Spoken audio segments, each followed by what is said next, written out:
Le mouvement anti-vaccin fait pression sur les EHPAD. C'est une première selon plusieurs organisations professionnelles. Ces intimidations se sont traduites par des lettres de menaces.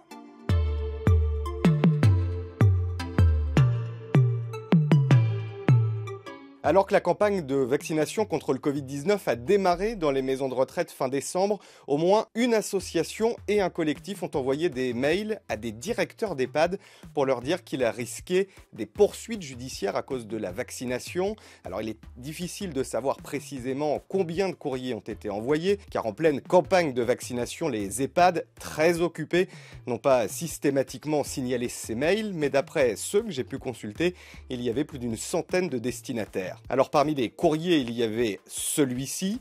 Il est écrit par un homme qui se présente comme un citoyen préoccupé du sort qui sera fait à nos anciens. Il signale qu'une plainte contre X a été déposée, notamment pour mise en danger de la vie d'autrui, par une association qui s'appelle Réaction 19. La plainte est d'ailleurs en pièce jointe et on peut la consulter. Le mail est écrit sur un ton menaçant, par exemple. Il affirme qu'il s'agit d'une mise en garde sur les poursuites auxquelles vous vous exposeriez si vous faisiez de nos anciens les cobayes des compagnies pharmaceutiques. L'auteur de ce courrier poursuit en citant des extraits du code pénal, notamment les délits d'abus de faiblesse, de tromperie ou encore d'extorsion. Alors ces courriers ont d'abord agacé les directeurs d'EHPAD, fatigués après avoir affronté 2 vagues de Covid-19. Mais le caractère menaçant de ces courriers les a inquiétés suffisamment pour alerter les autorités.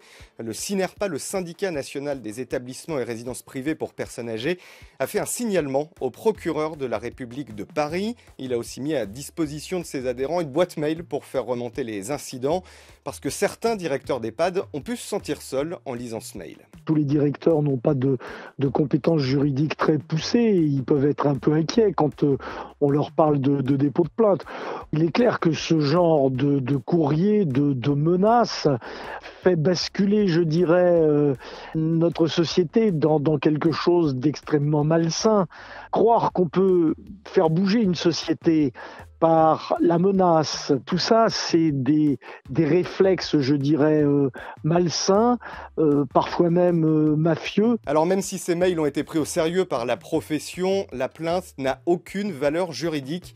C'est ce que dit l'avocat du SYNERPA qui est à l'origine du signalement, notamment parce que cette plainte se base quasi exclusivement sur des articles de presse. Certains viennent de médias sérieux et d'autres de sites connus pour diffuser des intox. C'est une absurdité complotiste parfaite.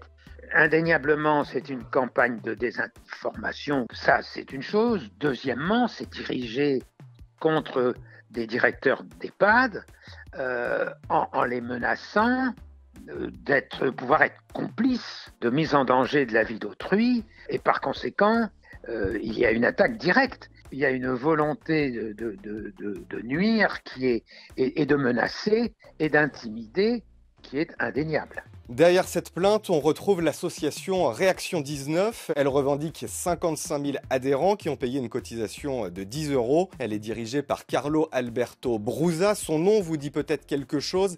Il avait défendu Franck Ribéry au moment de l'affaire Zaya, avant de défendre d'autres footballeurs dans différents dossiers. Et ces derniers mois, il a déjà mené des actions en justice au nom de son association contre les masques à l'école et le couvre-feu. Et il est devenu aussi l'une des têtes d'affiche des anti-vaccins. Carlo Alberto Brusa prend régulièrement la parole sur sa chaîne YouTube et dénonce les mesures prises par le gouvernement.